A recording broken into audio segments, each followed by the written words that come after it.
Ladies and gentlemen, welcome to Meanwhile Here on Earth. This program features in-depth conversations with the leading names in the subjects of UFOs, abductees, the paranormal, panel discussions, and the very best and brightest of the next generation of writers and researchers. Meanwhile Here on Earth, the show breaking new ground in alternative talk with your intrepid host, veteran investigative writer and researcher, Peter Robbins.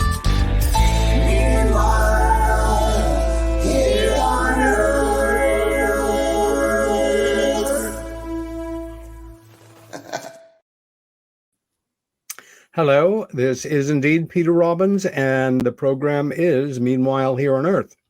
Last week's show was pre-recorded with Bridget Barclay from England. The reason being that I was in New Mexico, finishing up 5 days there in scenic Roswell, where we were marking the 76th anniversary of certain events that happened there in 1947. I was a speaker at a conference organized by the Roswell UFO Museum and Research Center. And down Main Street, a mile or so, we had another conference going on, organized by the newspaper, the Roswell Daily Record, where many of our colleagues were speaking as well. Both conferences were really well attended. I know on Saturday alone, we had more than 2,800 people in and out of the building, many of whom attended the lectures. And hats off to the great team at the Roswell UFO Museum. They did a brilliant job of producing it, and I was very impressed that they made quite a number of the talks available at no cost to anybody that wanted to hear them. A week ago today, my friend Pat Culligan and I and one of the other speakers, Keith Sealand of Buffalo, New York, took a long drive into the mountains and ended up at a Apache reservation with a beautiful resort where I'd visited some years ago, and a nice 150-mile round-trip drive, a 20-degree temperature drop, and back to Roswell we went for dinner at my favorite restaurant there, Pepper's on Main Street. When in Roswell, dine at Pepper's. Tonight, this afternoon, this morning, or as a podcast, years in the future, whatever time exists. Our guest today is my friend Micah Hanks. Micah is writer, podcaster, researcher, and speaker whose interests cover a variety of subjects, including history, archaeology, science, and the future of humankind. A longtime researcher and proponent of the scientific study of unidentified aerial phenomena, or UFOs, Micah has authored a number of books and has contributed many essays, articles, and blogs to various publications over the years. He is host of the highly regarded Micah Hanks program and a number of other podcasts, and is co-founder and creative force behind The Debrief, a news site that explores the latest in science and disruptive technology. Micah Hanks, welcome to Meanwhile Here on Earth. Hi, Peter. How are you doing, my friend? Good, all things considered. Not jet lagged anymore, but just, wishing I had 2 extra arms and 2 extra hours a day. I'm sure you have been there yourself. Oh, it would be wonderful to be among the octopoid races, but, doing as best as we anthropoids can, managed to suffice with just our 2 hands and the 5 digits on each. So anyhow, I wish you were close enough to be able to grab your hand and shake it. Last time I saw you, at least at the beginning of that journey, we were able to, and in fact, we're fortunate enough to be able to spend some time together with Nick Pope in a pub, and there were some Guinnesses, I believe, on the table as well. So this will have to do from across a great distance, my friend. Indeed. And a little more about that. In April, Micah, I, and Nick, and podcaster Jim Harold were speakers at what otherwise would have been a fairly modest 40-plus person conference sponsored by Mike and Wendy Milgore, a wonderful team, actually travel agents, who put together conferences aboard moving conveyances on the water. And what made this really special for us was that we spoke on the Norwegian Cruise Line's largest newest monster science fiction mothership, accommodating 800,000 people, coming and going to Bermuda, which was allegorically and actually a trip. And on the Saturday night, we had a number of options that we could act on. And we all decided to take advantage of a glass bottom boat tour out into an area that is fairly legendary. We began at dusk, and by the time we arrived in the Bermuda Triangle, it was fully dark. And I know I returned in corporeal form. I'm not so sure about you and Nick and Jim. You may look the same, but I've seen too much science fiction to know that, there could be the whole body snatcher thing going on and you just are passing for Micah Hanks. Any way we can check that out? I can't imagine any ways we could check it other than to have to embark on that same journey again and just see what happens. It's not every day, though, that you have the opportunity to sail in a glass-bottomed boat into the Bermuda Triangle. And we saw shipwrecks. We have major bragging rights. It's true. Yeah. And for me, the real star of this conference was this ship. I, like you, had never been on anything like it. It is made to carry over 3,000 passengers and I think at least 1,500 in crew. It was first class from top to bottom. We didn't get to explore too much of the ship, but what we did was pretty breathtaking. Also, that feeling of, being seated in a fancy restaurant, ordering a nice meal, and looking to your right at an endless row of windows looking out on the ocean. Or when we first started on the USS Intrepid in New York Harbor, or waking up in the morning looking at Bermuda. Yeah, that's the whole thing about travel. And, one of my takeaways from this, and, I have to mention this, it was the only non-UFO lecture that we featured on the entire series of talks that you and Nick and I gave, where you were talking about some of your own experiences traveling. And I got to tell folks at home, I travel a lot. And in this modern era, being able to have a smartphone that I can connect to Wi-Fi, no matter whether I know the country's language or not, or its customs very well. If I can connect to the Wi-Fi and I can pull up a language software that allows me to translate, I can usually get around. Peter Robbins, quite the world traveler here. And in that era before we had smartphones or even the internet, and the best you could do in those days was drop a note at the local embassy and say, if my parents come asking, tell them they can send mail here. Mom, Dad, I'll be here for a month or so before I head on to wherever. It must have been exhilarating, but also incredibly frightening doing the kind of travel you did in the era that you did. And that was just one of the best talks I've seen probably in years, not only on that cruise ship. Well, thank you. That means a lot to me. And it's a talk I never gave before, covering, daring myself at a time when one could to visit parts of the world where you can't go anymore, even with an entire regiment of United States Special Forces. But it was a pleasure to share it. And again, what a wonderful background we had. The novelty for me was overwhelming. And I had never really, you think about people who go cruising. I had thought it was mostly, comfortably retired people, a country club set, and it was everybody and their mother and brother. And it was wonderful as the trip advanced, seeing people in evening wear right there with folks with the turned around baseball caps and big loose t-shirts and Teva sandals going to different functions, either auto racing or the theater. It was great. And I must say, I think I gained 2 or 3 pounds from the meals we were eating. Yeah, that's why when I go on those cruise ships, Pete, this is a secret I have. There are those elevators, and then there are the steps that take you all the way from the bottom level up to the 16th floor. When I'm traveling by myself, if I'm in polite company, I'll get on the elevator. But when I'm going to and fro on my own, it's all the stairs all the way, baby. That's the secret. It's the only way I can burn any calories while I'm on those cruise ships.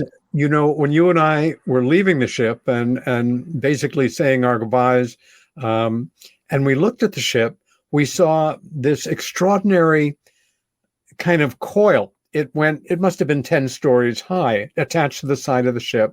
And we were theorizing on what it might be. And I found an article shortly after that it was just an entertainment, a slide to go down and go down like a corkscrew until you hit the bottom, and I guess go back up again. So they had everything. Let's actually address you as our guest and begin with, where were you born, Micah? I was born not far from where I'm currently seated.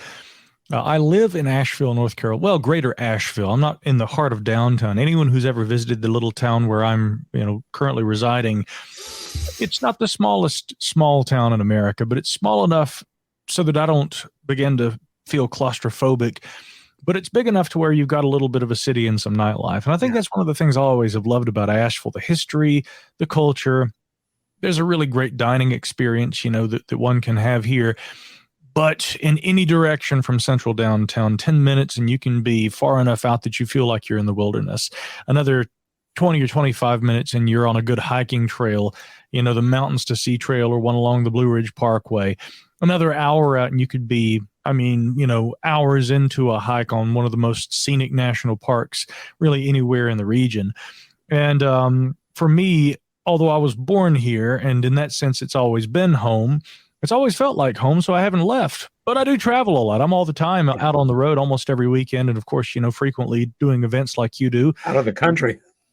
Even out of the country. And being, world travelers, I always have loved to be able to come back to a place, that feels like home. A lot of folks throughout my life have said, why do you still live in Asheville? Don't you think it'd be advantageous for you to move to, one of the big ones on the east or west coast, New York, LA?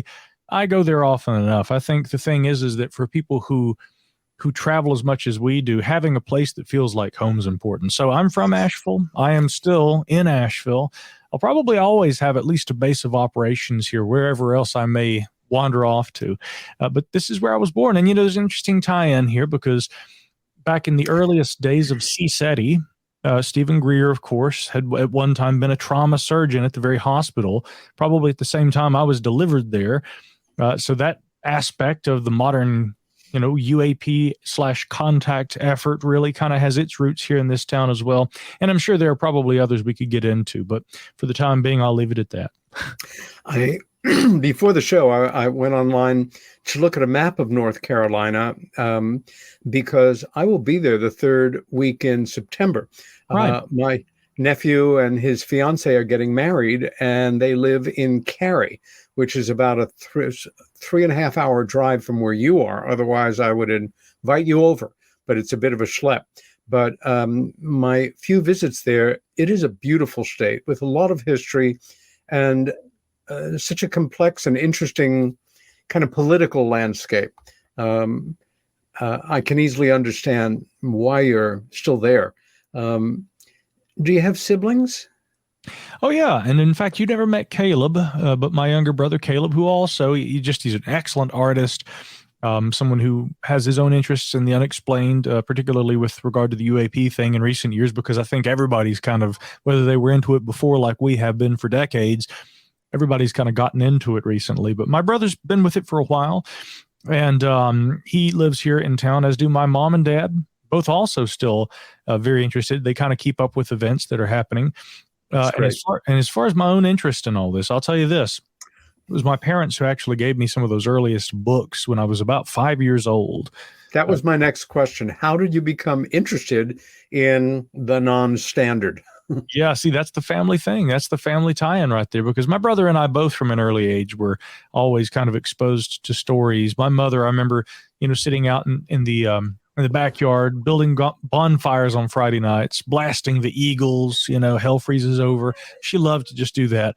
And also sometimes turn off the music and tell stories. I remember one of the stories that she told me early in life, and this is the kind of thing that I think some children would be maybe frightened by, but my mother always was very nuanced and could expose my brother and I to these kinds of concepts in a way that enlivened our imagination, that inspired us.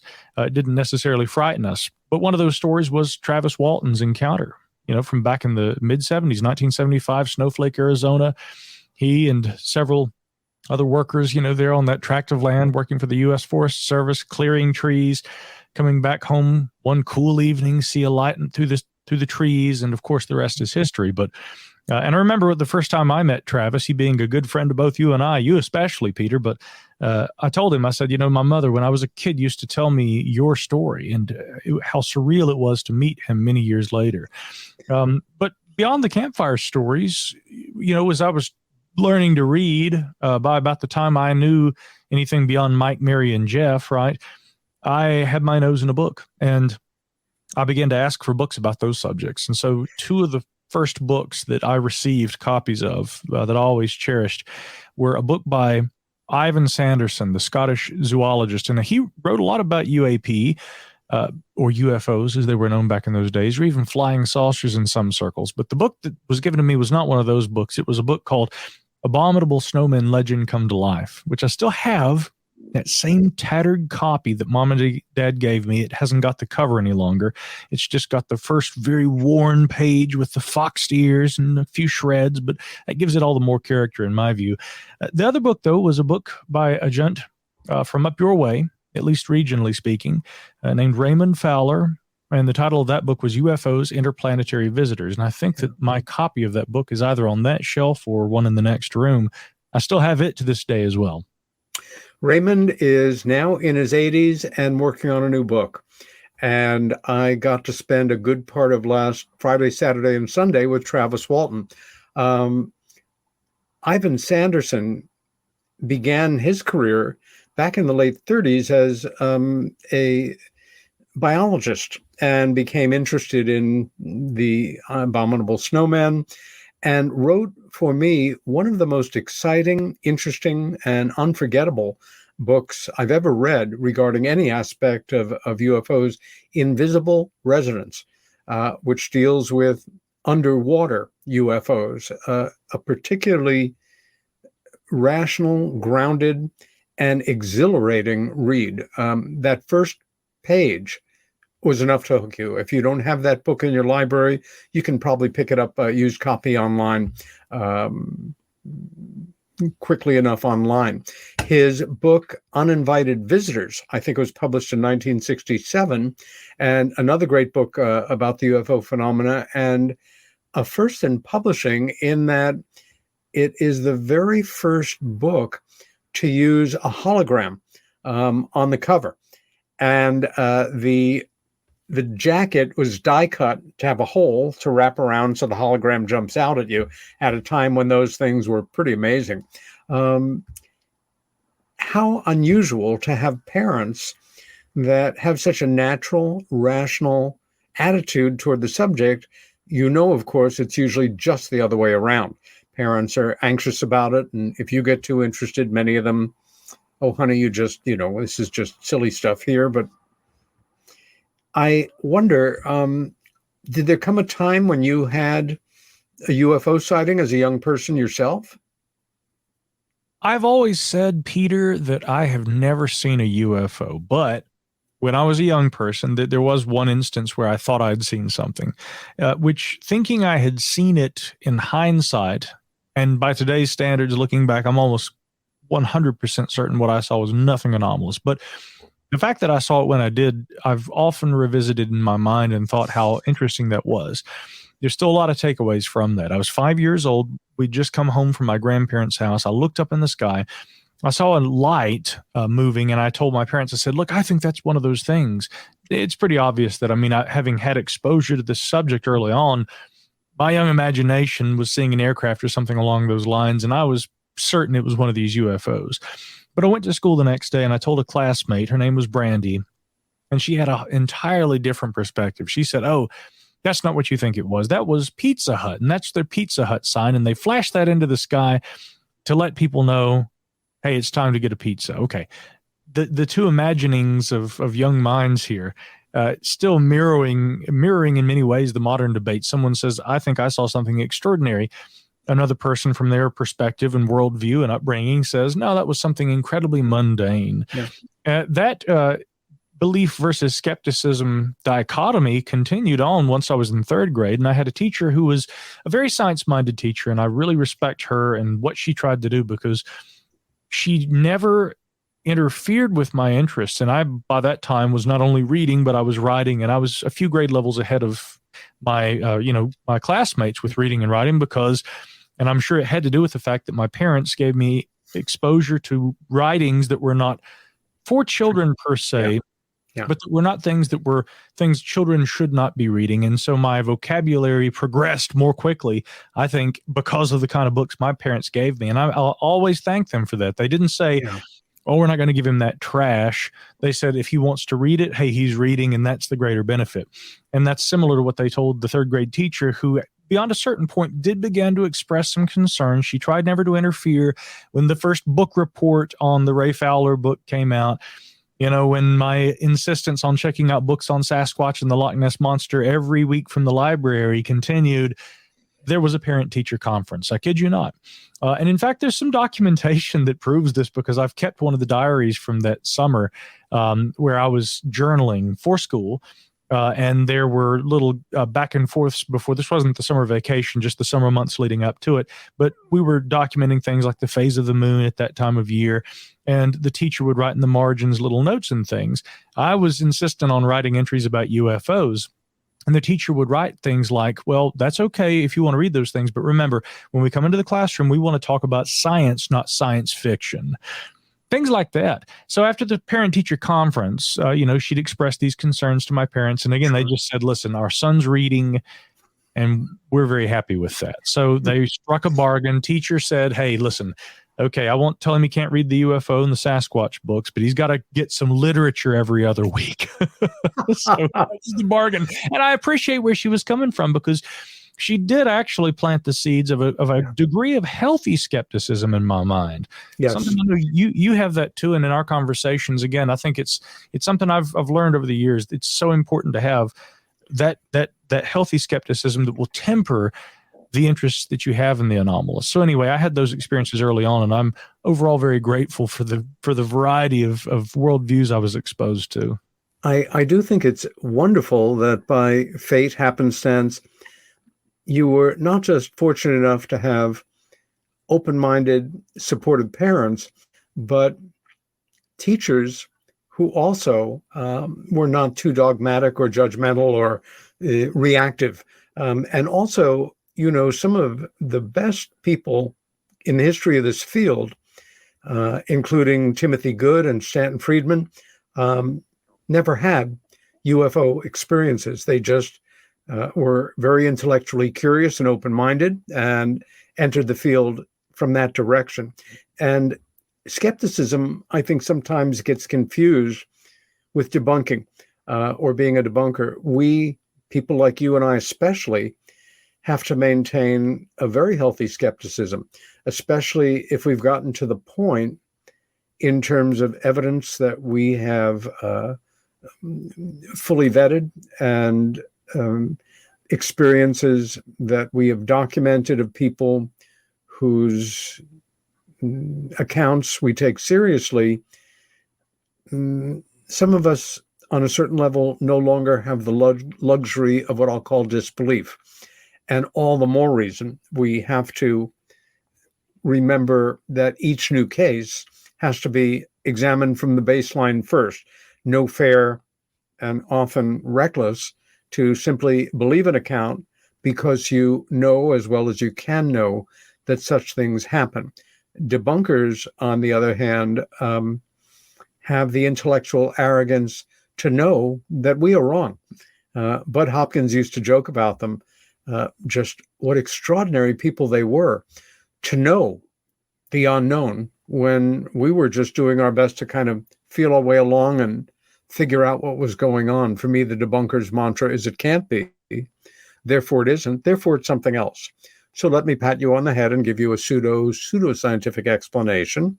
And, you quirky little people that believe all this nonsense, I think is a function of often their own anxiety, not expressed, because if these things are so, then everything they thought they knew is now open to question, and that is not acceptable.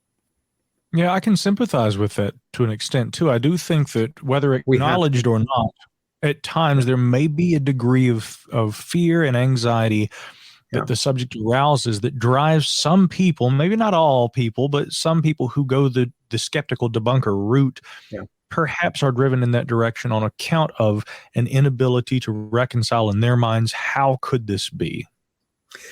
I couldn't agree with you more. And over the decades, I've found that my attitude has shifted markedly from power to the people, release everything now.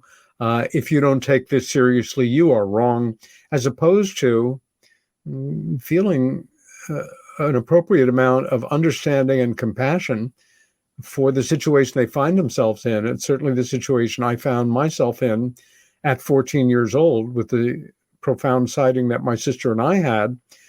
I couldn't deal with it. It was too much. It asked too much of me. And the way I dealt with it was simply suppressing that memory for many years until I guess I could deal with it. I know that music is also a big part of your life, as it is for mine, as it is actually for many people who enter this field. And growing up in North Carolina, which has a certain very deep musical history of its own, coming from pre-colonial Scottish, Irish, African roots, you live in a very rich musical history culture. Besides the Eagles, what was some of the music that you were exposed to as a kid, and how has it impacted on your life, of course, outside of this the areas of study that we share? Well, it's funny. My father, actually being a musician also, was performing with, and even, at times teaching some of the best musicians in this region. And one of the musicians that he had been performing alongside was a Grammy Award winner, David Holt. David, of course, being not only a clawhammer banjo player and a great singer, but also really kind of a musicologist in the sense that David was working to do more than just to record songs that he liked. He was collecting folk songs, primarily from the Appalachian region, but really from several different genres, everything from blues to, traditional mountain music. And he would record, but he would also preserve those. And he did one of the best albums, in my view, which was a 2-part disc back in those days, when they had compact discs before everything was just streaming services available online via subscriptions and otherwise. This album was called Legacy, and it was one part, I think, was mostly songs. The other part was mostly Doc Watson, who was the performer primarily on the album, and David sitting in a studio together, and David asking Doc questions, but then Doc would sort of tell stories and intersperse performances of songs with just him and a guitar in between the stories he told. And beautiful. David, when I became a little older, I was maybe in my late teens or early 20s. I guess maybe early 20s, because I was in college at the time at the local community college. My father told me that he and David were going to be doing a series of shows with some other musicians around the region. And David's son, Zeb, who couldn't perform a few of those because he also, I think, was attending college or had other obligations, they asked, would you want to learn how to play the bass for these songs and do a few shows with us? And although I'd grown up listening to a lot of this kind of traditional music, folk music, bluegrass, these kinds of things, I never really performed it. I'd always watched my father perform it when we would go up to Gallipolis, Ohio at the Bob Evans farm, and he and his band would perform. And I remember just taking those trips. It was murderous traveling all day to get there. But once I got there, just being able to see the bands and hear that music, it was just incredible. And so being on stage with my dad at that ripe old age of maybe 19 or 20, and David Holt and Laura Businger, Arvil Freeman, and all these excellent musicians from my region. I mean, it was really cool. And then I got a phone call maybe a year or so later from David, and David said, listen, I'm going to be doing some solo shows and might just need a bass player.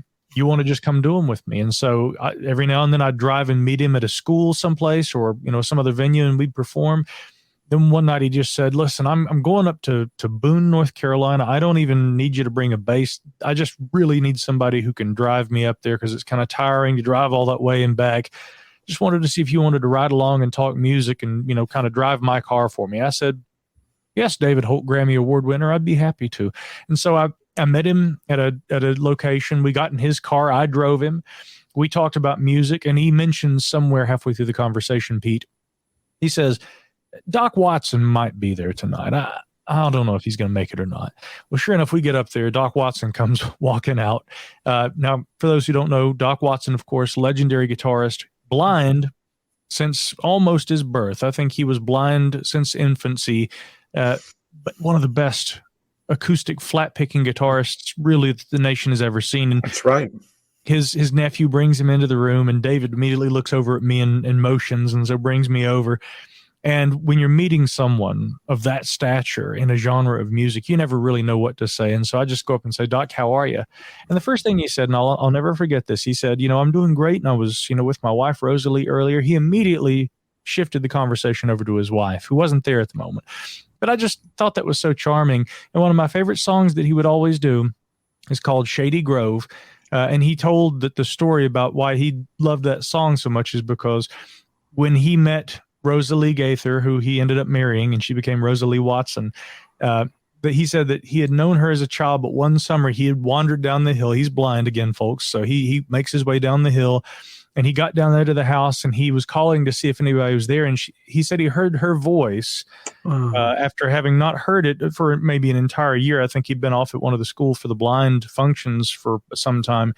And he said he heard her say, "Hello, Doc." And he said he knew at that moment, I'm going to marry her. And so he would go and he would play that song, Shady Grove, for Rosalie. And they did end up marrying. And the first time I met him, that was the very first thing he told me about was his wife. So I always thought that was just really sweet. But beautiful. Indeed, that was some of the other music I was exposed to. And thanks to folks like David Holt, my father, and other incredible musicians in this region, I got to meet Doc and spend a little time and actually sit like about as close to him as I am as the computer screen right here, watching him play one night in a dressing room. Man, that was cool. It was really cool. By the time you were coming to the end of high school and heading into college, had you decided what you wanted to study? Usually the first year is liberal arts to a degree, but had you already sort of aimed toward a career, or where were you at that point in your thinking? That's a really interesting question.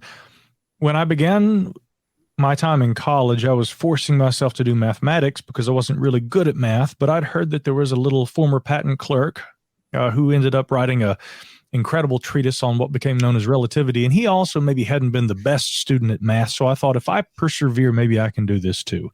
Yeah. And it worked for Albert Einstein. Why not you? Yeah. But, I didn't end up majoring in physics, but I decided I would go down the psychology route. And the reason why was because having been interested in the work of J.B. Rhine and some of the others at the Rhine Research Institute, I thought, if I can apply science toward some area of the unknown, I'll do parapsychology. And so I began to study psychology. I remained enrolled in college for about 2 years. And then I had an opportunity to just drop out of the air to go begin working in radio. And I thought, well, this could be a different path toward a career, but one I might want to pursue, which is, you can kind of see with my studio and the microphones and things. If you had the vantage I have right now, you'd see 2 different control consoles, an actual landline phone, 3 different screens. I've still got a studio in my room. Radio became a huge part of who I am after having had that just incredible opportunity. So I left college, and instead of pursuing parapsychology, started doing broadcasts, but of course studying the unexplained. And at that point, it began to kind of go from parapsychology to consciousness studies there for a time. And when it first was mentioned that there was going to be a Saturday night program called Speaking of Strange that dealt with the unexplained, I volunteered to be the geek who would go in there and be the board op, the producer, who would man the phones and run the music and everything. I volunteered, happened to help that my friend Joshua P. Warren was the host of that program. And for many years, every Saturday night from about 9 to 11, and sometimes later, we would man the lines and we would take calls. This was, as a producer of that program, how I got to speak on the phone, the one and only time I spoke to Dr. Edgar Mitchell. That's right. I believe the 5th man to walk on the moon. 6th. 6th. Thank you. Yes. And a tremendous advocate, by the way, for the UAP subject. Stanton Friedman. That was the first introduction I had to Stanton Friedman as a producer on that program. And it was also filling in for Josh, because the more that Josh began to go out and travel, he would be out of town all the time on weekends and would just say, "Micah, you want to fill in?" And the thing that they loved about me there at the radio station, Art Bell at that point had become a real inspiration for me. Sure. And what I loved about Art, apart from his edge, the pepper, was the fact that he was his own board op. In fact, this very microphone I'm talking into right now, Pete, is the Heil PR40, and I bought this because Art Bell used this microphone. And when he, would run his own board and take his own phone calls and all that stuff, I said I could do that. And sure enough, my program director loved the fact that they didn't have to have a board op for me. They're like, that kid, he wants to go work on Saturday night, and we can send him up, and we don't have to have anybody in the room. He can host an entire show all by himself. So I cut my teeth, you might say, and got into that industry during those formative years. And all the while getting up early and writing articles and submitting them to folks who would become friends like Phyllis Galdi, Fate Magazine, and Tim Schwartz. Incredible gal who now she moved down here because she just couldn't get enough of me, and she now lives just over the mountain here. Oh, wow. Please send my love and best wishes when you're in contact with her again. I will. I'm not a tech person, but I know that is one of the finest mics available. I use a good old steady Yeti Blue. Oh, I love the name and the microphone. But yeah, that's state of the art. While you're talking, so many thoughts are coming to me. The Rhine Institute, of course, is one of the most distinguished, still to this day, parapsychology institutions in the world. And is that part of the University of North Carolina? I'm trying to remember. I know that it is, the most distinguished institution of its kind in America. Also, when you mentioned Edgar Mitchell, I was honored not just to have him as a friend, but to know that he knew that I was a friend of his. I had the pleasure of having dinner with him at his home some years back, a very modest kind of ranch house just outside of Miami. And myself and my colleague and friend Jennifer Stein and two associates, we were speaking in south of Florida. It's about a 4.5-hour drive each way. But when he invited us for dinner early that afternoon, we got in the car and we took off. We get there, it's a Sunday, and he comes out of the house very casually dressed and gracious welcome. And then he says, I have to apologize to all of you. Why? He said, I wanted to take you all out to dinner, but I've realized very quickly it's Mother's Day and there's not a reservation to be had. I hope you don't mind, but I've ordered in. It's from our best Italian restaurant, but we're eating in my kitchen. Of course, I immediately said, no, that's not good enough for me. Let's go back to Clearwater, Florida. Well, it was needless to say, one of the most memorable dinners you can imagine, and a great dinner. I wish I remembered the name of the restaurant. But his graciousness extended to giving us a tour of his home. And you can imagine some of the memorabilia in the house. At one point, we're standing in front of a framed portrait of the aircraft carrier that picked him and his colleagues up when they splashed down Apollo 14. And, his name is there in, Germanic script, all very official. So it's really nice. He said, read it again. Edgar, they spelled your name wrong. He said, can you believe it? We go into his study, and mounted on a beautiful block of hardwood, very polished with a brass plaque, is this aerogenic piece of plastic, which was essentially the steering module for the Apollo 14 lunar lander.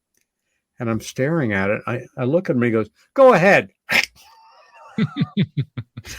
He had a great sense of humor, very dry. On his couch, like many of our couches, were a number of throw pillows, and one completely undid me. His beautiful classic petty point that he said was a gift from a woman friend that said, quote unquote, if they can send a man to the moon, why not all of them? Obviously a humorous astronaut as well. Yes, very much so. At what point did something happen, or was it just sort of a natural progression that you realized the world that you are now very much a part of and a distinguished part of in terms of UFO studies, the paranormal, and broadcasting? Did you realize this was really going to be the center of your professional life?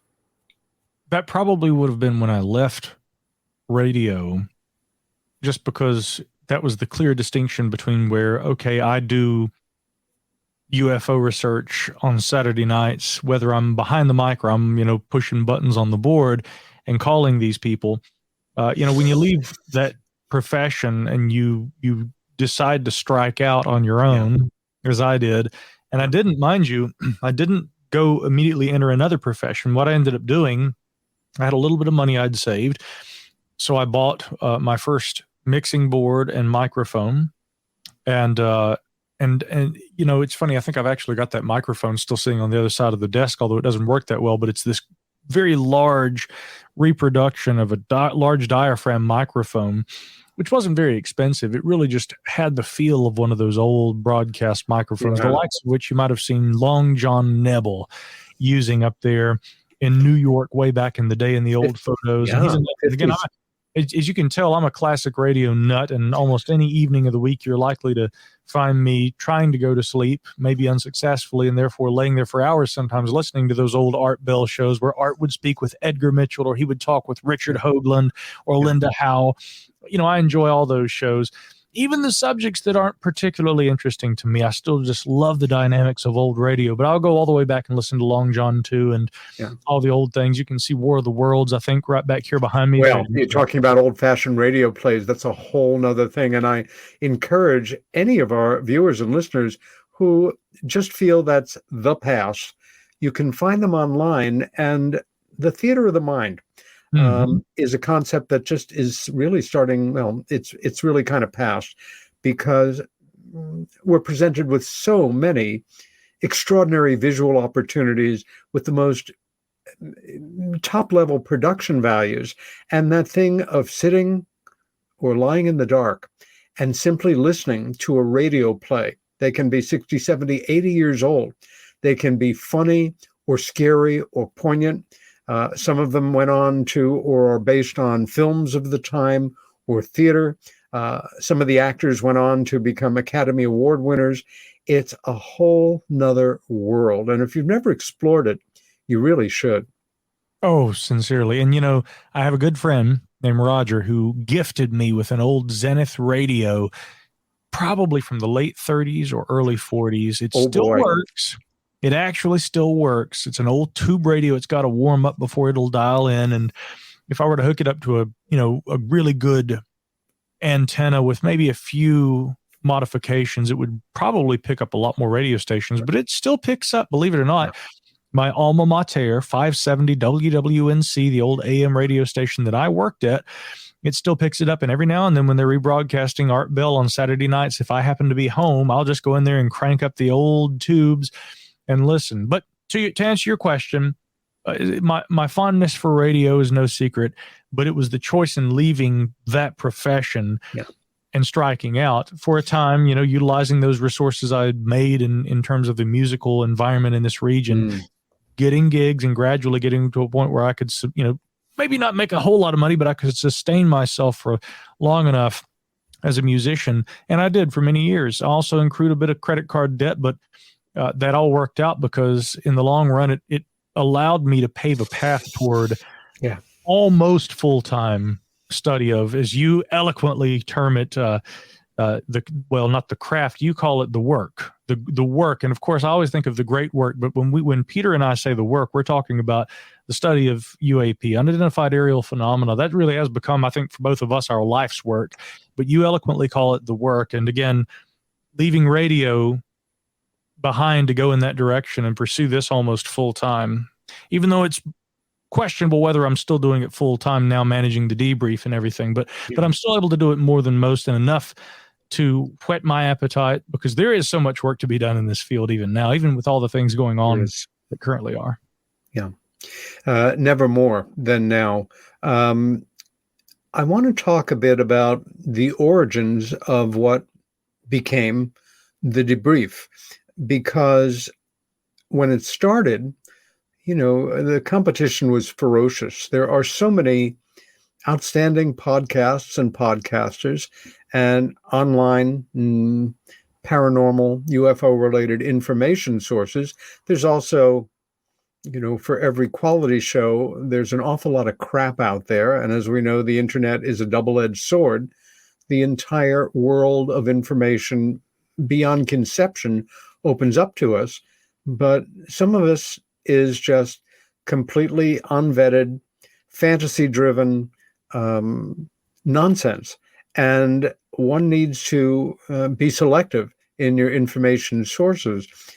The debrief began kind of, for me, a cut above so much that was out there. You and your founding colleagues already had essentially done your apprenticeships, and you came together to produce this phenomena and phenomena in broadcasting. I love your wording here too, in that you refer to it as a news site that explores the latest in science, and this wonderful phrase, disruptive technology.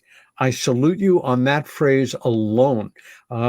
It says it all, but can you talk about how those words kind of came together and what they represent to you and your colleagues?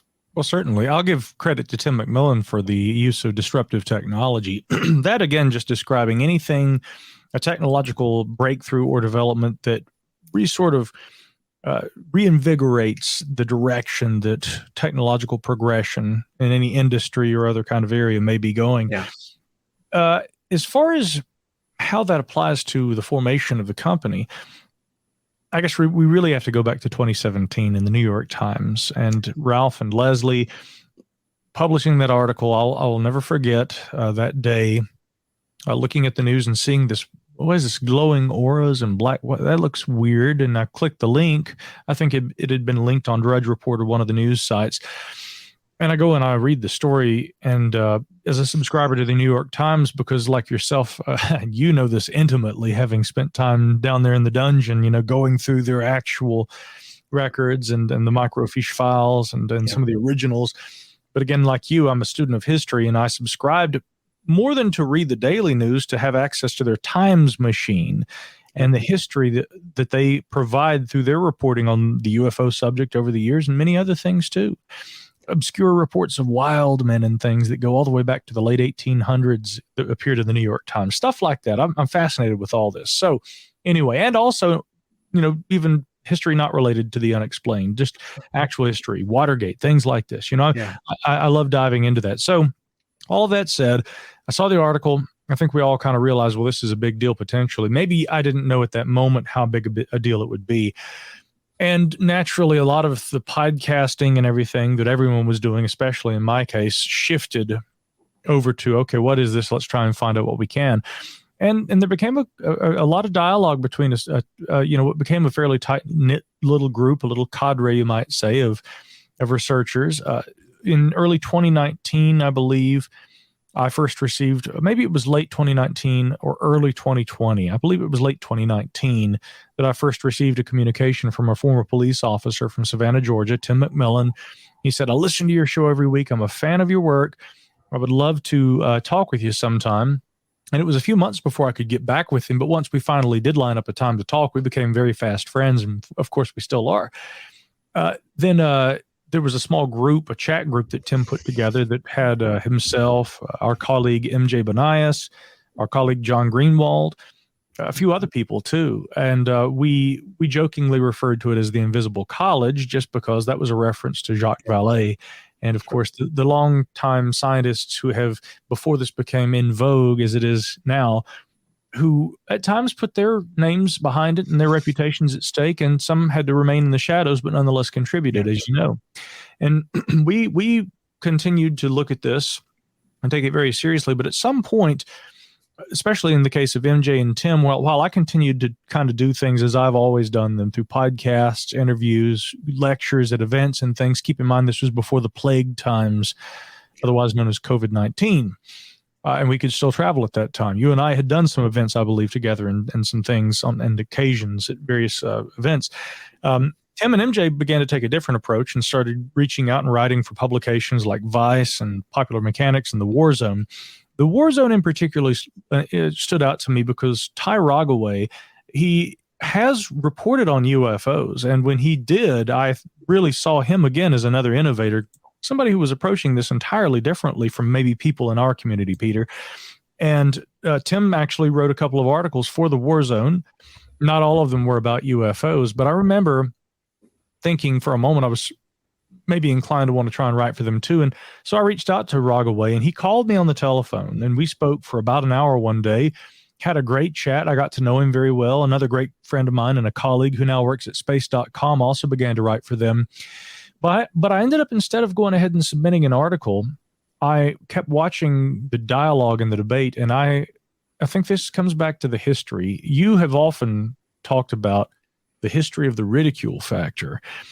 And one component of that is the periodicity of waves of UFO interest.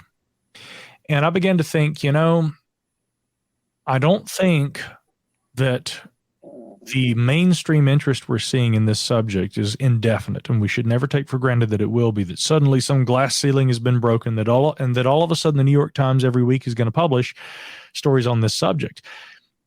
And I remember calling Tim and saying, if this subject is going to continue to get the attention from serious researchers that it deserves, mark my words, that won't be able to continue in legacy publications and even some of the best up-and-coming publications that are covering this. I said it's going to require a new publication that takes a totally different approach.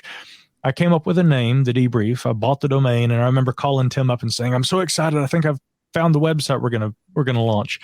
And then once COVID-19, the lockdowns really happened, that's when MJ came on board, and we really began to kind of formalize things. We worked for about a year before we finally launched in December of 2020. And once we did, I think things really took off. And again, I'll give credit to my good pal Tim. I may have had that original idea, but two things that Tim really did right from the outset were that he said, for the UFO subject to be taken seriously, we can't just report on UFOs. We've got to report on disruptive technology. We've got to report on all of these developments in defense and science so that UFOs are treated no differently. And that seems to have been the problem in the long run, is that we all have looked at, not us per se, but many have looked at UFOs as being, well, that's water cooler. That's just fun stuff. Our modus operandi since day one has been to treat that no differently from any defense or science topic that we would cover. And we've endeavored to continue to do that. Now, had you told me that a couple of years after we launched this humble little idea of mine, once Tim and MJ and I get this thing off the ground, that the very authors of that 2017 article that reframed the debate, that they'd be knocking on our door, and that they've become dear colleagues and work with us. And I truly cherish having that experience. If you'd told me all that, I'd have called you a liar. But here we are today, right? For the folks who are not that familiar with what we're talking about here, on December 16th of 2017, the New York Times published two articles relating to UFOs, UAPs. The first one began in a small box on the front page, but it was the Sunday edition, and it was a front page article. This had not happened probably in some decades, certainly since 1989 in the Voronezh Russian incident. And it caught my attention immediately because I'm a longtime Times reader, but also because the first article discussed a project going back to either 2002 or 2004, when the then Speaker of the House had requested funding of $22 million for a UFO study committee, something that was known in the field but was new to Mr. and Mrs. America. And there it was. And unusually, the Times treated it with respect, not their normal pattern up until that point. The second article was about the Navy pilots who observed what became known as the Tic Tac UFOs, and we were off and running. Like you said, there have been so many false starts over the decades where those of us who kept an eye on the subject thought maybe this will be the big breakthrough, and it never has been. So I took it with a grain of salt, and it took me about a year really to realize that the other shoe was not going to drop, that something had changed. The articles in question were written by Leslie Kean, certainly one of the most distinguished journalists in history to associate herself on a long-time basis with this subject, with Ralph Blumenthal, a Pulitzer Prize-winning reporter for the Times for more than 50 years, who I had started to correspond with about 10 years ago now, but our acquaintanceship didn't become a real friendship until the last few years. And Helene Cooper, a wonderful reporter who often isn't given credit for her participation in this. And things indeed did start to change. You're formalizing your own goals and aims with the debrief in that period of time was particularly important. And we're going to jump back into this as soon as we return from break, because we are through our first hour. This is Peter Robbins with my special guest, Micah Hanks. The program is Meanwhile Here on Earth, and we will be back in 4 minutes, so you should be too.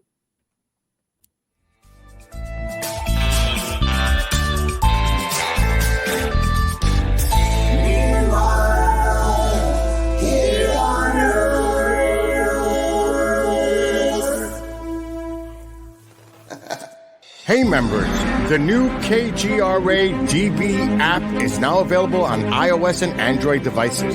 Gain on-demand access to any KGRA DB programming. Download any show directly to your mobile device to listen or watch on the go. Go to the App Store and search KGRA DB.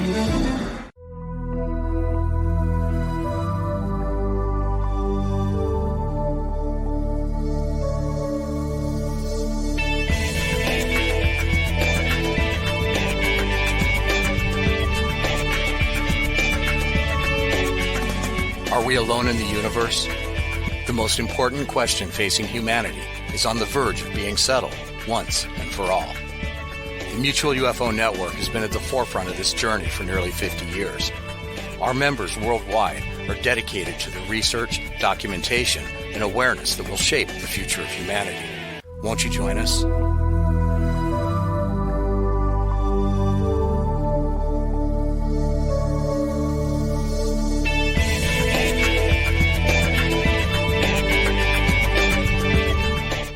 It's not just a donation. It's a warm blanket. It's a bottle of clean water. It's a roof and a bed. It's knowing someone cares. It's feeling safe. It's a today that's better than yesterday. Every dollar you can spare helps so much more than you can imagine. Please, donate now to help people affected by Hurricane Ian. Your support is urgently needed. Discover the Observation Deck, a one-of-a-kind virtual event platform that takes video conferencing to the next level by using avatars to navigate a campus. There's so many areas and activities to choose from. There's a 1,000-seat auditorium, an expo hall, a nightclub, and even a beach. So come attend a conference, take a class, or hear a lecture on the incredible Observation Deck campus. Go to theobservationdk.com. You're listening to the KGRA Digital Broadcasting Network. We provide unparalleled coverage of trending news in the world of ufology, cryptozoology, and paranormal phenomenon. Whether you're watching our video live stream or listening to one of our audio programs, you are getting the best from world-renowned researchers and hosts, guiding you through topics the mainstream won't touch. Miss one of your favorite programs? No problem. Head over to the members area at kgradb.com for access to our massive library of award-winning content. Make contact, stay connected, only at kgradb.com.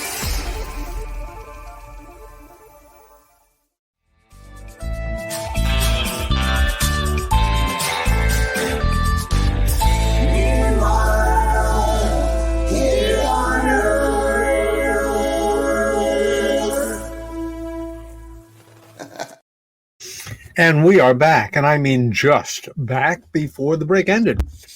I am working on a yogurt. You were working on something to drink. And picking up where we left off, Helene Cooper, the Times journalist, I don't know if she stayed involved in this subject. Leslie Kean first got involved in this subject, I think it was at least 20 years ago. At the time, I was running a UFO-related website, and one of those rare birds where I had corporate sponsorship. It was a full-time job, 5 days a week, working in Midtown Manhattan. It's called UFOcity.com, and I'm still very proud of it.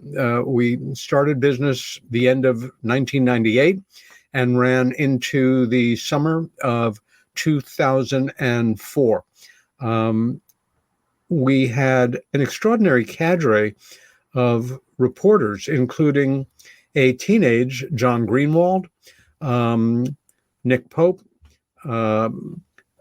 Georgina Bruni in London, and quite a pantheon of contributors, all who received in salary beautiful business cards with raised ink saying special correspondent, UFOcity.com. It doesn't get much better than that in non-paying jobs. And I would receive anything UFO related in print in English waiting in my inbox from around the world in the morning. And one morning I checked and there was an article from the Boston Globe, a distinguished mainstream newspaper, about the Comitas, the French government's report coming out of their Air Force on the UFO phenomena, written by one Leslie Kean. I read it. It was excellent. And I sent an email to Ms. Kean that afternoon saying how much I had enjoyed the article, what a breath of fresh air it was to see such a well-researched, serious piece in a mainstream American newspaper. And if this was a subject that she felt she was going to stay involved in, that I would be happy to cut some introductions for her. And she was interested, and I introduced her to Bud Hopkins and Dave Jacobs, and boy, she went on to make one of the biggest marks in the history of the subject. Leslie has always been one of the smartest, most savvy, most observant journalists ever to touch this subject, and has now been going strong for 20 years. Ralph Blumenthal, again, started as a Times reporter right out of Columbia Journalism School. And as he told me, he just decided to, from school, go right to the New York Times and ask for a job as a reporter. And this doesn't usually happen, but he was hired and sent right to Vietnam. And I remember at the height of the anti-war movement, which I was certainly a part of as a student, reading his dispatches from Vietnam on the ground, and what a career he has had. Again, before we discuss how they got in touch with you, rather than waiting around for the New York Times or the Washington Post to fully vet their rather explosive, most recent contribution to the work, Ralph wrote what will probably stand as the definitive biography on the late, great Dr. John Mack. And if it's a subject that interests you, The Believer, which subtitled Alien Encounters, Hard Science, and the Passion of John Mack, is must reading. I know for me, someone who was lucky enough to know John, consider him a friend, and know he considered me same, to mourn him when he was killed by a drunken driver in England, and almost 20 years ago at this point. I had never read a full grown-up biography of somebody who I knew, or more accurately thought I knew, because how much do we know about the people that we know, especially when they're the subject of a major biography. Also, in April, Ralph and his wife, Deborah, a very distinguished writer for the Times and other publications as well, also a novelist, a nutritionist, and a respected children's book author, published a book that caught me and a lot of people completely off guard. And if you're not aware of it, you should be, because it's, in its own way, it's revolutionary. It's very quietly explosive, and I think a game changer as we see how it's going to impact on things over time. It is nothing less than a children's book on UFOs. And when they told me they were writing, or they had written a book for the young reader market, I assumed it was for adolescents and teenagers. No, it is not. UFOs is aimed at 6 to 9-year-olds. And it is remarkable in how unflinching it is in addressing the subject of truly anomalous, hard metal, structured craft. It's brilliant, in fact, and it's published by the University of New Mexico Press. Very few UFO books have ever been published by universities, and no children's book on the subject has ever been published by a university press.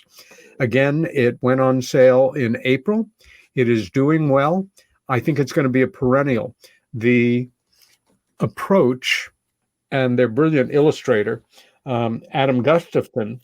First, we have black end papers, unusual for a children's book. Lettering that for me is somewhat reminiscent of classic children's literature, whether it's Charlotte's Web or Dr. Seuss or Goodnight Moon. It has that feeling. Subtitle, Mysteries in the Sky. And it opens very simply with two people playing tennis, younger people, and looking up and seeing a genuinely anomalous UFO. It also goes on to discuss, again, they are unflinching about the craft, and they very wisely steer away from any references to the occupants. David Jacobs, who has a very dry sense of humor, once described the very beginnings of the study of other intelligences as opposed to their craft as we were preoccupied with the cars and not the drivers. And good cause. Talking about the drivers, you're a crazy person. Talking about the vehicles, well, maybe there's something to it. With that setting the scene, Ralph and Leslie worked together on an article that I felt was absolutely explosive in terms of the individual involved and framing this whistleblower with others and some history on the subject.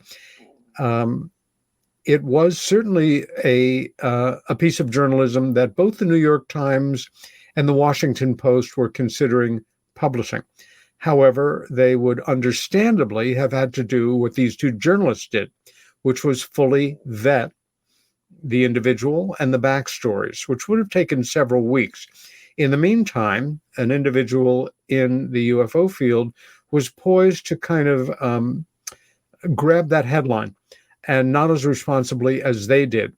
And they made the decision to go to a little-known website podcast called The Debrief, relatively little known in the world of journalism, that is. And you guys ended up with one of the most important news stories, I think, in retrospect, when we look back on it, of this era. Talk about how this came to be. Well, you've already given a very good basis for all that. As you correctly note, this is a story that potentially, and there's a lot still that is in the works even right now, but it is the first shot, right, across the bow, or that shot heard around the world. This is the first step toward potentially huge revelations, many of which are very much in keeping with things that people who've studied this subject now for decades are acutely already aware of. and wouldn't necessarily be entirely surprised by if it did finally come out that, hey, you know what? It was all true.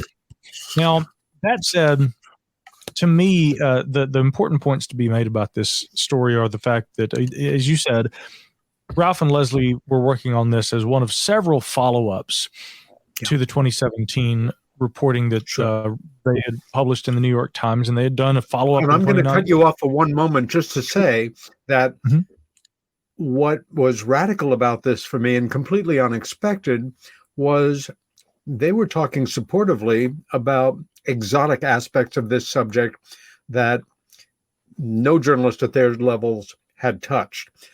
Crash retrievals and that ilk, that level of the game. This had not happened, again, with journalists at their level of the game. And the story itself, for me, it wasn't secondary to the journalists who were presenting it, but I was completely caught off guard that Ralph and Leslie would lend their names and their reputations to taking it that much further along than I would have anticipated. I did mean to cut you off. Please continue. All right. That's most welcome. Again, your eloquence is almost unmatched, Peter Robbins. There are few I would allow to do that. No, I'm kidding, actually. But when it comes to this story, how it really came together essentially had been on a Wednesday night. I got an urgent message from Leslie Kane, and she was saying, listen, I'd like to talk to you about a potential story we might want to publish with you. At that time, I did have an idea what the story would be about, but only an idea, because it was already being whispered that there was a big story coming with the Washington Post. And I'd expected that would probably come to fruition. So I was very surprised to have heard from Leslie, who, of course, I'd spoken to in the past and knew very well, especially knew her work. But we had communicated, and she and Ralph and I, of course, all knew each other. She had written an article for the Debrief previously, so had Ralph published with us previously. So they were both return authors, having worked with us since we've founded the Debrief in late 2020.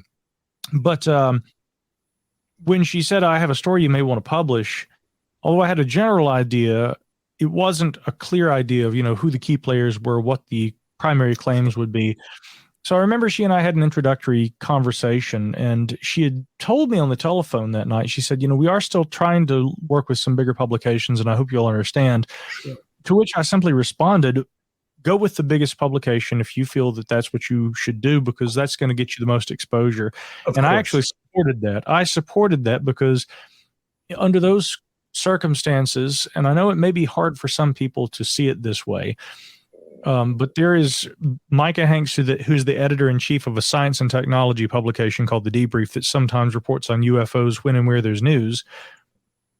But then entirely apart from that, there is Micah Hanks, the longtime advocate for scientific studies of UFOs, and when those two can work together, great. But most days of the week when I'm editor-in-chief or science writer and defense reporter for the Debrief, I have to study all that stuff.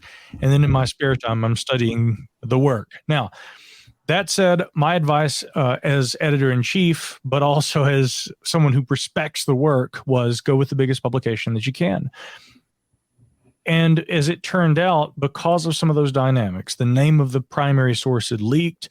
There was another interview that was about to drop. There were other shifting dynamics. Ralph and Leslie had been working for a long time on this story with a big publication. We already named them, the Washington Post.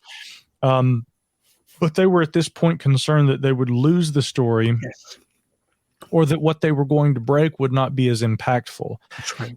Now, I'll just clarify that I think it was erroneously stated by some media outlets, not all. I mean, actually, it was a minority, but a few had said, well, there's a reason why these bigger publications passed on this story and chose not to publish it. That's not accurate. They didn't choose not to publish it. Let's be very clear. Many of them said that they wanted more time. And actually, Ralph and Leslie and I, in our conversations prior to publication, were clear because I needed to know from them, what are the reasons this hasn't gone to print yet someplace else? This seems like an explosive story. And so the challenge for us at the Debrief had been not only, here are the reasons why the story has not been published by other publications, the information they were looking for, can we get that? Do we have enough resources? In our network of contacts, can we, for instance, independently vet all these individuals, but also get independent confirmation of information that for whatever reason these other publications said that they hadn't. In hindsight, I've looked back at this and thought a lot about it, Pete, because we were within the first 6 hours able to vet all of those sources with no problem. Now, granted, keep in mind, we have a lot of contacts who, of course, are individuals who had prior to publication, those people had known Grush from his previous work in various capacities, and we were able to get information that would help to corroborate who he said he was. And we actually published a series of supplemental interviews with Tim McMillan conducted by our lead science writer, Chris Plain, where they outline all of this, all that process, that investigative process. And for the large part, again, credit to Tim McMillan because he was managing a lot of that while I was traveling that weekend, but also constantly on the phone with Ralph and Leslie, coordinating, doing the editing, formatting, and the actual editorial work leading up to this. There was a tremendous amount of work that happened that, between Wednesday night and Sunday evening. And up until Sunday night at almost midnight, Leslie and I were still on the telephone doing the final the line edits on that before publication on Monday. But I became aware of something that to me is kind of funny. We were, to our satisfaction, able to get independent, not just Ralph and Leslie told us. No, we got the sources and we were able to independently vet those individuals, confirm all aspects of the story. And I remember at one point saying to Leslie, there is so much information here and so much of this data seems to be so corroborative or capable of being corroborated. Yeah. Not to say that it was unlike the 2017 article, but in a way, though, that I felt that this story had an even firmer basis in many ways than the 2017 story had. Maybe there are reasons for that, because again, in 2017, I mean, the new reporting is building off of everything that's come out since then, right? And so more people have come forward, more government officials have been working on this and have come out and spoken on the record. 2017, it was kind of the Wild West when this thing broke and everybody was looking at this going, what's this all about, right? So maybe that's part of the reason why. But I said to Leslie, I said, given what is being reported here, the fact that these sources are going on the record and talking about it, the fact that this is all substantiated further by an intelligence community inspector general complaint from which the investigation, if Grush were found to have made any false statements knowingly or to be lying, I mean, he cannot possibly benefit from that. Yes, that's right. And that a former inspector general attorney is actually representing him. At that time, it had been a part of a certain law firm as well. But I said to Leslie, I said, this story to me, not only, I mean, builds off of and is even more impressive than the 2017 reporting, but I mean, it's a bigger story. And Leslie said, I agree. I think this is potentially, she actually said to me at one point, and she may have been the first to make that statement, that I think this is maybe bigger than the 2017 story. So in hindsight, Peter, I've looked at this and thought about it a lot. And I'll tell you something, I was listening to one of those old broadcasts of Art Bell the other night, and Hoagland was on there, and he and Bell were going back and forth like they did. And at one point, Hoagland at that time, a bit of quick background for folks, if you'll indulge me. In the mid-1990s, Hoagland had been doing an event at the National Press Club, and he was really laying out all the best evidence he felt for the reality that there was some weird stuff going up on the moon, right? I don't know if I buy all of that, but he really had he had a lot of fire and a lot of wit. And Mars. And it was really fascinating to hear all of that. But the reason I bring that up here is because at one point, Art Bell asked Hoagland, look, if this is really the big story of the century like you say it is, how come nobody else has reported this before now? And Richard kind of said, I'm going to tell you something about this. Having worked under Walter Cronkite, the most trusted man in America, as his science advisor, having worked in the media, he said, I was appalled by the way that those other reporters treated the space program. This was less than news to them. It wasn't a story. They didn't believe or care if we went to the moon. And Hoagland's point was, what I learned from that experience back in those days was that there are a lot of media agencies that they have their interests, and then they're the things they don't care about. And if there's a big story that's so far outside of the things that they care about, they're more than happy to wait and see who's going to publish it first and see if the story sells. And then they'll jump on and they'll talk about it too.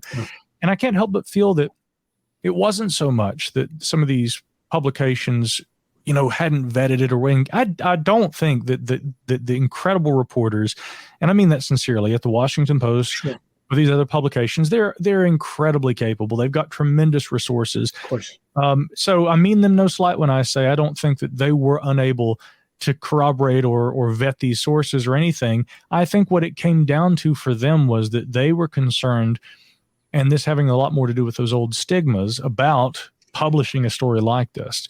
But once the story was published by our little publication, it wasn't very long before The Guardian, right? New York, the New Yorker magazine, yes. Fox News, then the New York Times themselves in two instances, once on a podcast, once in Ross Douthat's column, and many, many other publications also reported on this and have begun to build on it. And of course, no less among them, News Nation and Ross Coulthart's interview with Grush.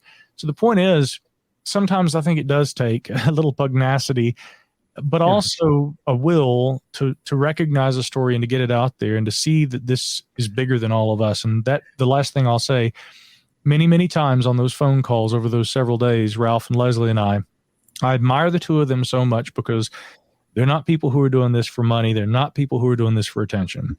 And there were many instances over those several days where we reiterated that point, that this story is so much bigger than all of us. Yeah. That's another reason why for the first several weeks, we also ran it ad-free on the website so that we weren't directly profiting from that during the biggest tidal wave of traffic my website's ever gotten. Yeah. Some of my team members were a little upset about that, but in the end, we all agreed, and they were very, very gracious in their understanding of that decision that the authors and I and Tim had made. Because again, and I keep coming back to the point that Ralph and Leslie and I made in those calls, this story's a lot bigger potentially than all of us. The last thing too, Marco Rubio in recent days makes some excellent points talking about this, saying there are other whistleblowers who have said similar things, and maybe we can on this a little, Pete, but he said, and I think this is really important to point out here, Rubio said during an interview, this also on News Nation, one of two things is going on here. All these people we're hearing from, like Grush, who have told us for years that there are these kind of programs and that this kind of, again, non-human technology has been acquired. Yeah, they're either telling us the truth or there's somebody further up the chain in government who's lying and making us all look bad. And Marco said, whichever scenario it is, it needs to be investigated. I agree wholeheartedly. Yeah. The story to me is the Intelligence Community Inspector General complaint. Grush does not stand to benefit from lying in any way with having filed that complaint. And whatever the outcome of that investigation is, which direction it goes, as Marco said, spot on. We do need to know, whatever the outcome. One of the most important aspects of what is going on among our elected officials right now that a certain amount of the cat is out of the bag. My very best sense is the hardcore secret keepers, they're going to twist and turn and resist any efforts to acknowledge or release or put forth the more exotic materials, crash retrievals, hybrids,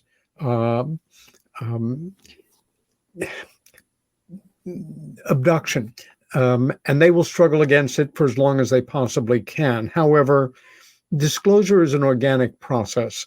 It's not likely we're going to see the President of the United States going on TV and just announcing we're not alone in the universe. It's happening all by itself every day. And considering how more and more, and I'm not being facetious here, the words, the United States of America, is becoming more and more endangered, more and more an oxymoron. We are not united, hardly.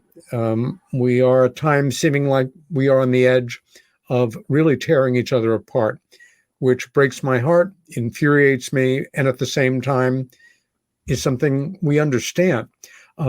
This issue, the reality of truly anomalous UFOs and its implications for humanity, has the potential to bring us together.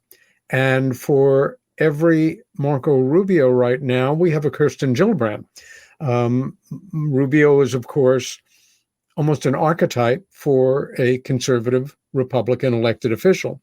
Gillibrand, one of my congressional representatives, smart as a whip, progressive, liberal, Democrat, is as fixed on this situation as possible. And she must have had some really knowledgeable advisors. Most recently, and I'm going to bring up a piece right here now that appeared in Ask a Poll just last week. Senator Kirsten Gillibrand is working on scheduling hearings for UAP whistleblower David Gersh, along with the current or former government officials who seem to corroborate some of his claims. Gillibrand said they'll be open to the public if Gersh agrees to allow cameras in. Last week, the senator announced she secured full funding for All Domain Anomaly Resolution Office, AARO, in the Senate Armed Services Committee, marked of the FY24 National Defense Authorization Act. Gillibrand is also pushing a measure in this year's must-pass National Defense Authorization Act in response to Gersh's claim the federal government is hiding special access programs from Congress. Her proposal would bar funding for any congressional program that isn't directly funded by Congress. Quote, so if there are SAPs out there that are somehow outside of the normal chain of command and outside the normal appropriations process, they have to divulge that to Congress. The fact that these things are happening right now from both sides of the aisle, I think is a sign of hope for not just the future of this country, but for those of us to come in the future, that we're not at a tipping point yet. And I think sometimes people like us, our colleagues, those who follow the work that we do, kind of get caught up in the illusion that everybody or the majority of people is ready for this. They're not. That critical mass is still far to be met. And I think we have to have compassion and remember that most folks are not thinking about this the way we are. Their focus is on paying their bills, paying their mortgages, their rent, raising healthy children, hoping that there's something called Social Security by the time that they need it, that, our country continues to remain intact, that the world doesn't blow itself to hell. And the whole UFO thing, it's just a side fringe topic. Maybe it's true, maybe it's not, but it's not where my focus in life is. And so we're all kind of coming up together on this, but we need to be aware of both sides.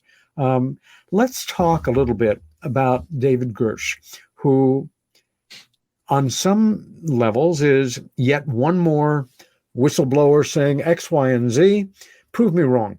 I think part of the reason I paid such close attention to his claims had to do with Ralph Blumenthal and Leslie Kean, two journalists with such spectacularly unencumbered records with any number of distinctions as career journalists. Again, Ralph is the winner of a Pulitzer Prize for leading the investigation team of New York Times reporters on the first World Trade Center bombing.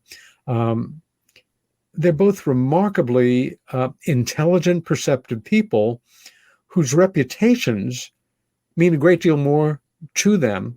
And I don't think I'm extrapolating here than, some huge paycheck for, some cool article. And if the byline had been other journalists that I did not feel that way about, I might not have taken this as seriously as I did, as quickly as I did. But let's talk a bit about Gersh here. Well, you take it from there for a bit. Okay, sure, I will. I'll briefly just add to it again. You've pointed out some important things about the authors here. Leslie Kean, longtime journalist who's covered this topic, and she'd been doing that long before the New York Times, like you mentioned. I mean, she's contributed to journals, some of the premier publications within the field, but it also written for the...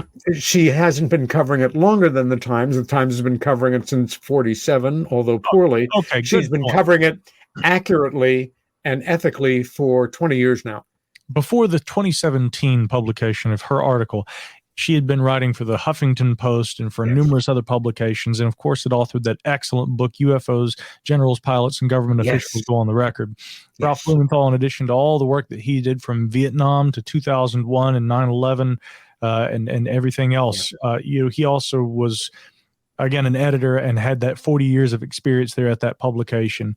all of that build up. And again, add in, Helene Cooper, who you mentioned. Thank you for mentioning her as well. She has stayed in this. And when all the unidentified aerial objects were being shot down earlier this year in February, and all these unusual things were happening, there was, in the middle of the Super Bowl, there was a last-minute press conference held with General Vander Werk and of course, of NORAD, and the press corps that was on that call. I think it was audio only, but Helene chimed in and said, I know you probably loathe hearing this, but I have to ask. People are saying this is aliens. And again, that was just a little reminder, along with the reporting she was doing at that time with other reporters, for the New York Times. She's very much still following this. And good. As the Pentagon correspondent there at the Times, and that being making her the third author on that piece, I thought it was incredible in 2017 having a reporter of her caliber.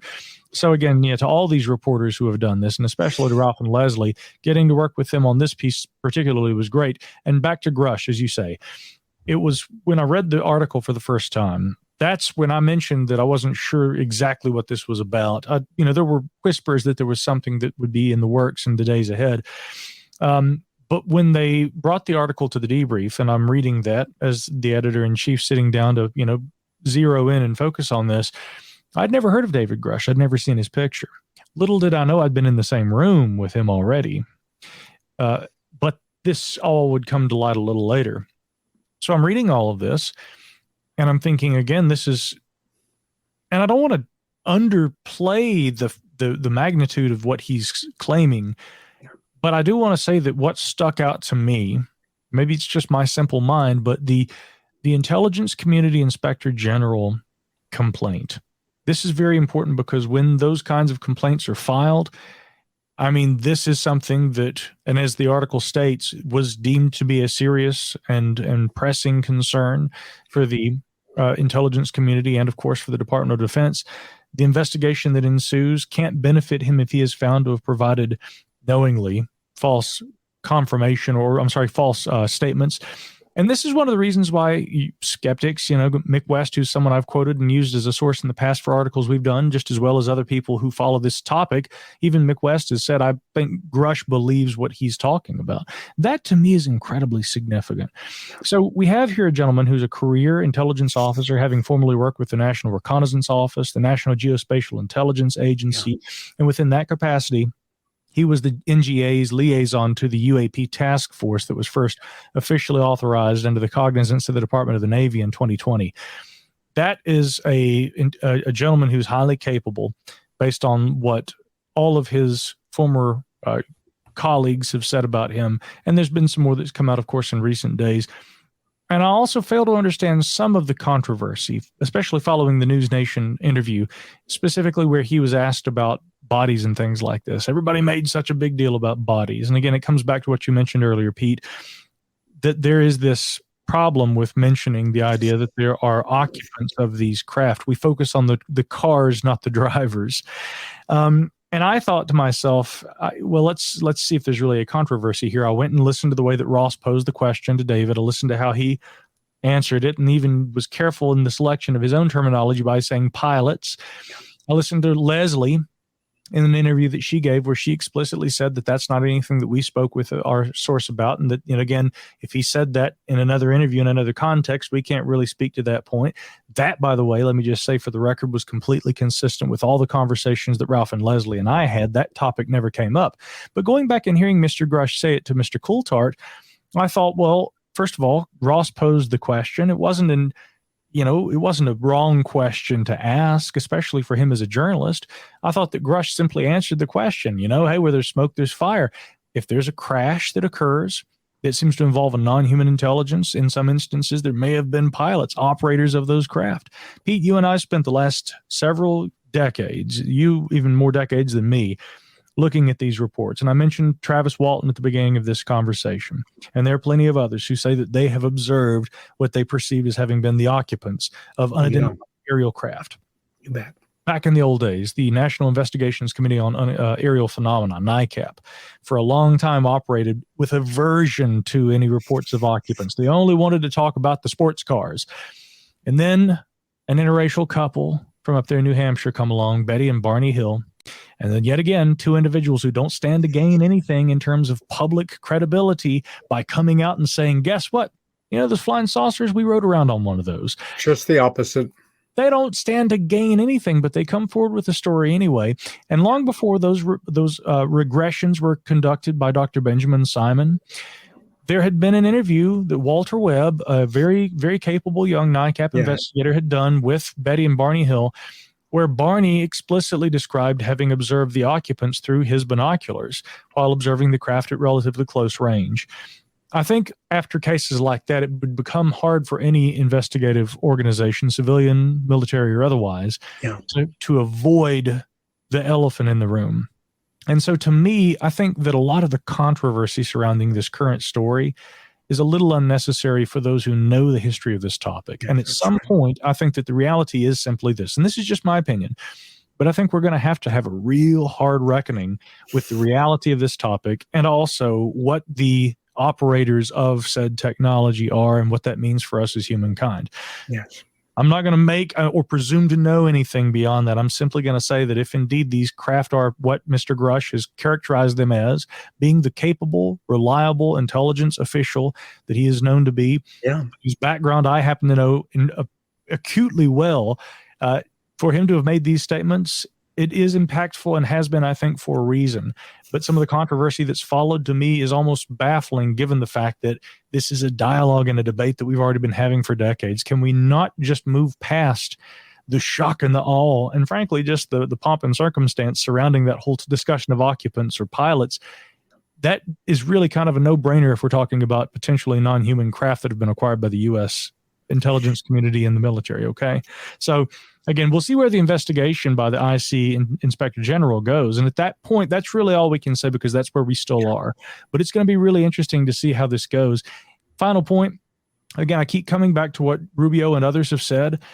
There are senators. There are those who are in a position to know, members of the Gang of Eight, on the armed services committees within Congress, House and Senate, who are saying Mr. Grush's claims are not unlike those we have heard from others. There are other whistleblowers. Okay, that's one point that should be made.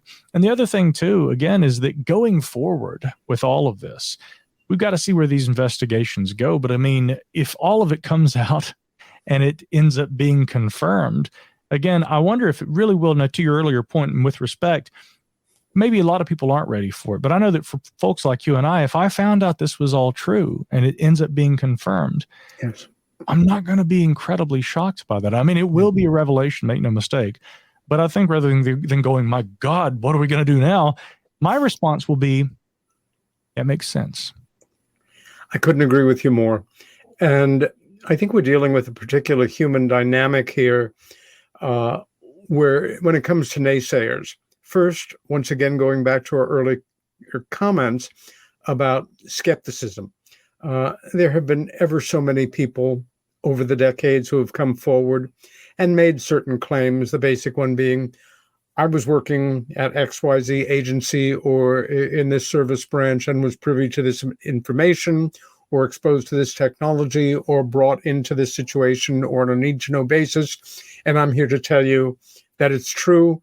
I may even be opening myself up to foul play by doing it, but I'm a courageous person and I'm doing it. Far too many of these accounts going back decades have really been more informed by people wanting to feel special and prove me wrong. And I now am, a little bit famous in a certain area of studies, if you're interested in it, and kind of have even a little bit of cult following. I know that better than most.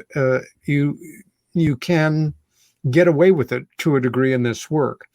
At the same time, there is, I don't know if it's innately American, I would call it the Oswald syndrome. If you want to become famous fast, attack somebody really famous right now, allegorically or actually, and all of a sudden you're a name, you're a player.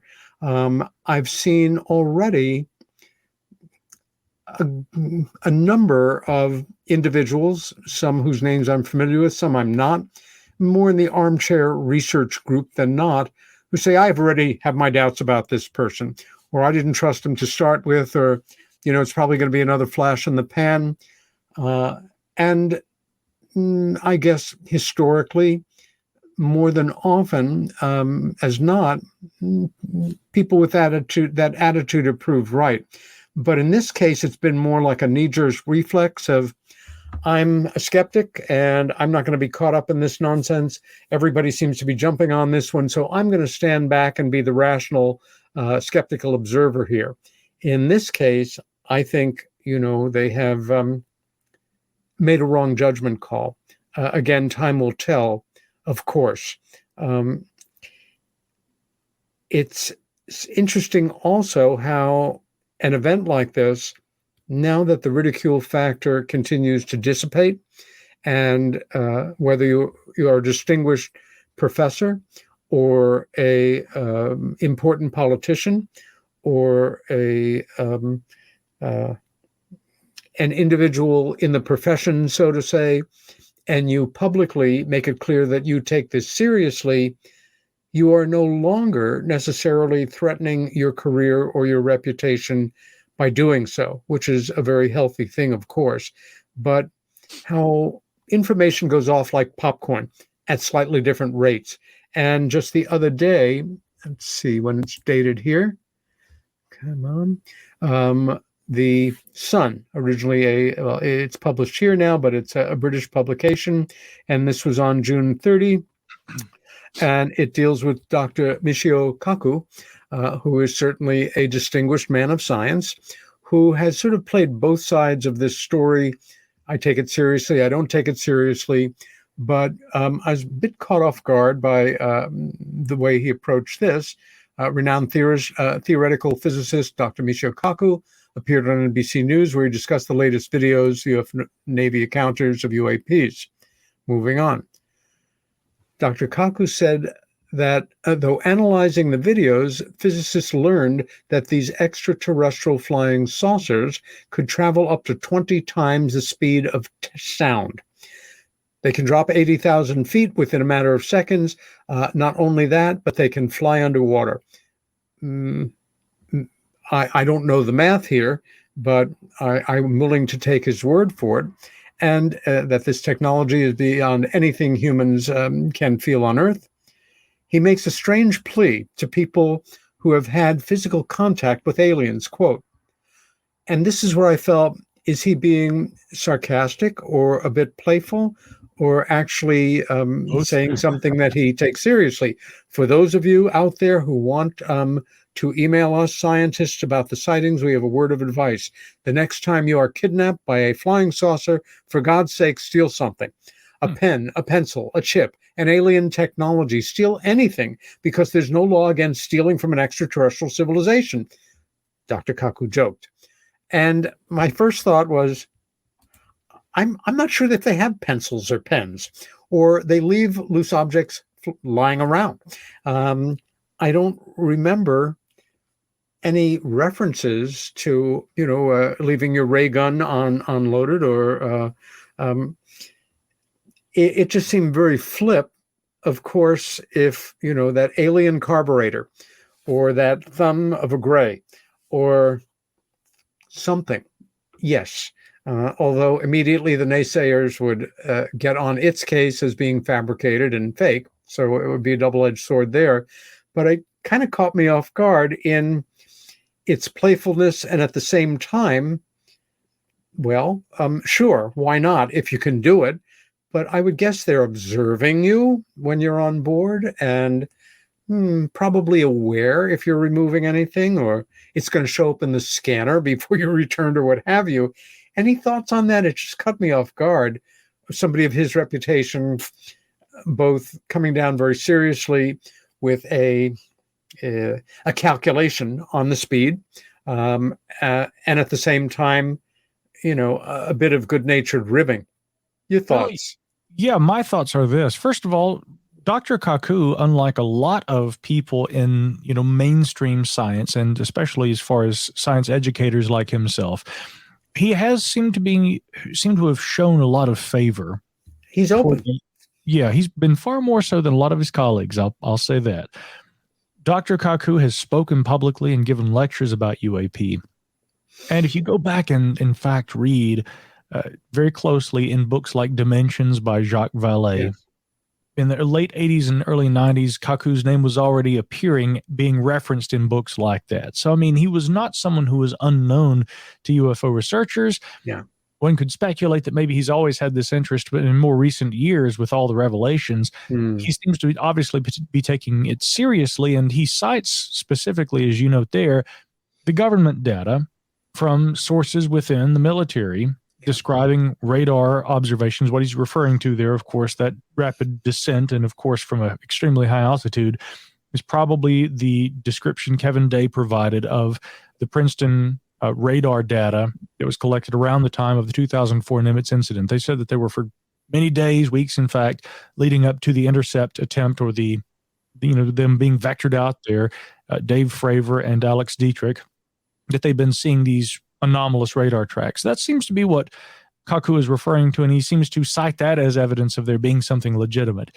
Of course he would. As a physicist, he's saying, okay, we've got reliable radar data that says here's something strange going on. But then we have the claims of someone, also from government, and that's significant, but again, these claims are rather extraordinary by nature, and he's saying we actually have these non-physical craft. Did he attack Grush in that instance? No. He said, those who say they've been on board these things, please grab an alien pen or some other device. Now, I'll point out, for those who believe Betty Hill's story, I mean, Betty said that she tried to bring back something that, again, to her resembled a book. She described it very much like a book, actually. But she tried to bring back a memento and initially was told you can have that, but then later somebody else stepped in and said, you're not going to get that. And so she, at least according to her story, she wasn't able to bring back this item that proved her experience. Again, maybe we can't make much more of that than merely that that's what Betty said happened.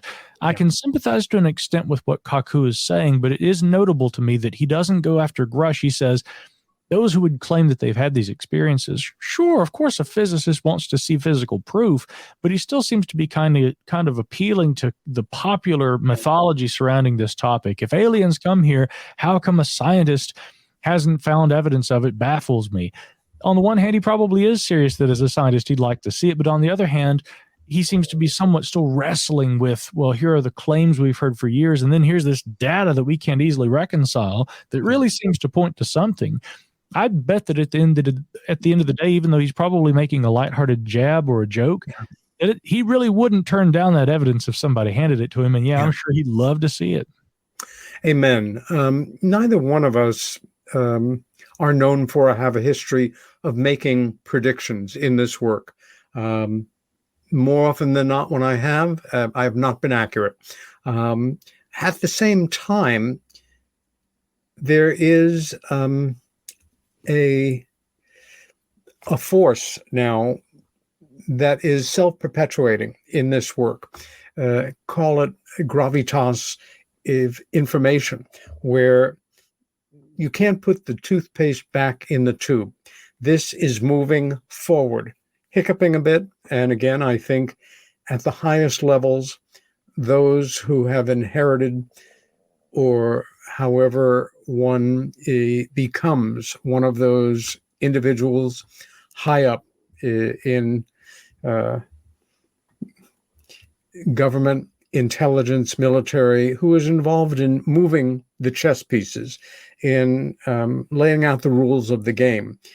Things have gotten a little out of control in the last decade, where the ridicule factor all by itself was so wildly successful in keeping information still. Or when things did get out, it's like, well, sure.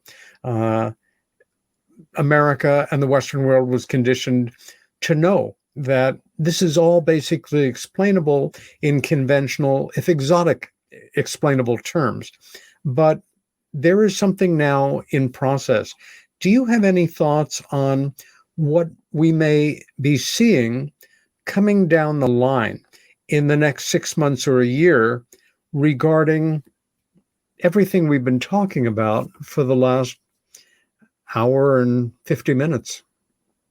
Yeah, I do. And rather than just to offer idle speculation, here's what I'd like to see, here's what I hope to see. Good. I want to try and support this somewhat with things we've already seen and the likelihood that hints that have already been aired may eventually come to fruition. Yeah. Again, I come back to things that we have heard recent Senator Marco Rubio, but other senators also saying about this. We have seen U.S. Senator Kirsten Gillibrand of New York having announced, and there was an official press release on our website that said that full funding has now been achieved for Arrow. Why it didn't have that to begin with, that's a little baffling. Let's hope that the next step will be to get them Title 50 authority so they can see all the goods that the NSA and the CIA have. But that's one aspect that's interesting to me. And then, of course, with the Grush revelations, again, I come back to Marco Rubio saying he's not the only person we've heard from who has said things like that. There have been many other officials, some of them who still work in government. Some, rather intriguingly, he has said, are publicly known. That probably gives us at least a good idea of who some of these individuals are. But he says these people have been saying these kinds of things about legacy programs for years. And so right now we are listening. We are, of course, hoping that the results of this investigation will prove one way or another what this all means. But again, based on those kinds of developments, especially coming from Capitol Hill, Peter, my prediction is that we're probably going to hear from other whistleblowers like David Grush. That's fundamentally the thing that I think that's going to happen. And hence why I offer those statements by senators and some of the other action that's been taken in Washington in recent days. It seems clear that lawmakers are taking this subject very seriously.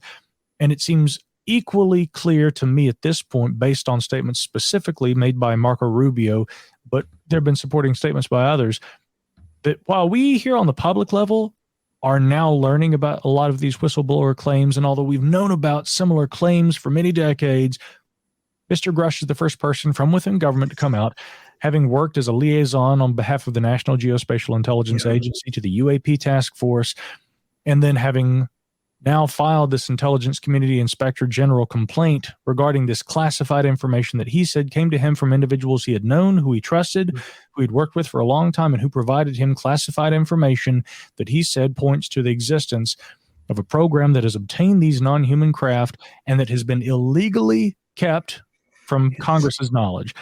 All of that now coming to fruition is a very different dynamic than what we've seen previously. But it seems abundantly clear to me at this point that members of Congress and the Senate have heard similar claims and probably know a lot more than we know about this.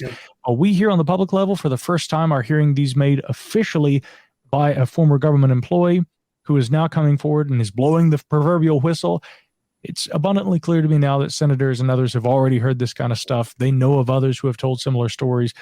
I don't doubt now in the days ahead we'll hear from more people like Mr. Grush who will say that they have heard similar things and that they know of similar illegalities in government that have, again, illegally withheld this kind of information about these legacy programs involving non-human craft, if they exist, from members of Congress. And so I hope that whatever the outcome of these investigations are, that we do have more people come out, and that is in that great tradition of sunshine being the best disinfectant, that more transparency will incur, that sunshine will prevail, that people will come forward, the truth will be known, and indeed, if this involves the UAP issue, that we, the people, having that right to know, will also learn the truth. Amen. And again, we are out of time. Micah, a pleasure having you on.